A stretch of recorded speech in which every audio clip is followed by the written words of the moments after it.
Welcome to the Recipe for Results. This is your podcast extra for certification in the hotel, restaurant, and bar industry. Brought to you by HRBUniversal. Okay, let's unpack this because every time you order a chicken dinner at a restaurant, you're basically placing blind faith in a complete stranger. Right. Yeah, you just implicitly trust that it won't send you to the hospital. Exactly. But today, we're doing a deep dive into this giant stack of training materials and FDA legal mandates. Specifically, we're looking at an upcoming ServSafe Food Protection Manager exam. Yeah, the one scheduled for September 2nd, 2026. Right, down in Gainesville, Florida. And the mission today is to see exactly what it takes to actually earn that blind faith. Because we usually think of kitchen staff just kind of learning on the job. Maybe they watch a quick video on hand washing on their first day and that's it. Right, in the back room or something. Yeah. But this documentation reveals a massive, really rigorous system operating behind the kitchen doors. If we connect this to the bigger picture, under the FDA Food Code, Okay. specifically it's Section 2102.12, a certified food protection manager has to be on duty at all times food is being prepared and served. Yeah, at all times. At all times.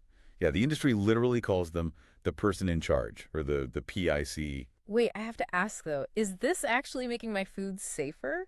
Or is this just, one of those bureaucratic hoops, like you memorize a thick manual, you pass a multiple choice test, and then you completely ignore it when the kitchen gets slammed on a Friday night? Well, Because it sounds a bit like, I don't know, a high-level security clearance for a kitchen. Is it just red tape? No.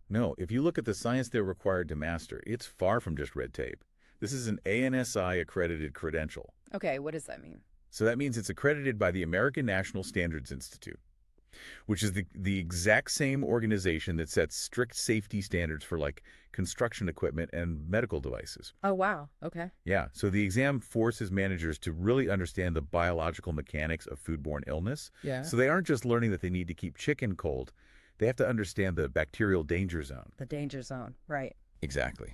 It's the specific temperature range between 41 and 135 degrees Fahrenheit where bacteria multiply exponentially. Okay, so they aren't just like the kitchen police enforcing hand washing. Right, no. They're more like a system architect. They have to design a workflow where a raw chicken and a fresh salad can exist in the same tiny, chaotic kitchen without ever crossing paths. Yes.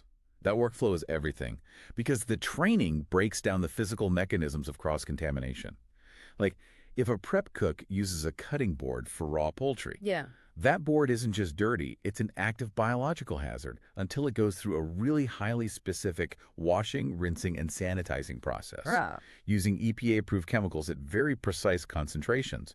And the person in charge is legally responsible for making sure every single employee executes that sequence flawlessly, like hundreds of times a day. See, if the stakes are that high and this one person is legally responsible for a whole restaurant's biological safety, they can't just be watching a 10-minute video. What does it actually take to prove you're qualified to hold that title? Well, because I'm looking at this Gainesville event, and it's basically a grueling boot camp. It's $179. Yeah, it's an investment. And the in-person session is intense. So there's check-in at 8:30 a.m. Right. And then a super fast-paced 4-hour lecture, followed immediately by a strict 2-hour electronic exam at 2:00 p.m. Right, where the doors are locked. Exactly. No one else is allowed in the room once it starts. But wait, 4 hours? 4 hours seems impossibly fast to memorize the biological life cycle of salmonella. It is. Or like the exact parts per million required for a chlorine sanitizer bucket. That's a ton of FDA code. Yeah. Well, what's fascinating here is that the actual learning doesn't happen in that room. That 4-hour block is strictly just a review. Oh, I see. Okay. The catch is that participants are required to complete rigorous self-study through an online portal long before they ever set foot in the classroom. Oh, so they have to master the bulk of the code on their own time. On their own time, yes. Which makes sense. And looking at the materials, it seems like they make the testing highly accessible too, just to ensure people can actually demonstrate that knowledge. Oh, definitely. The electronic exam, which participants take on either personal devices or provided Amazon Fire tablets, it's actually offered in English, Spanish, Chinese, and French Canadian. Okay, to accommodate a diverse workforce. Right. They're removing the language barrier to ensure these vital core concepts of sanitation are actually understood. The goal is to build a lasting culture of food safety.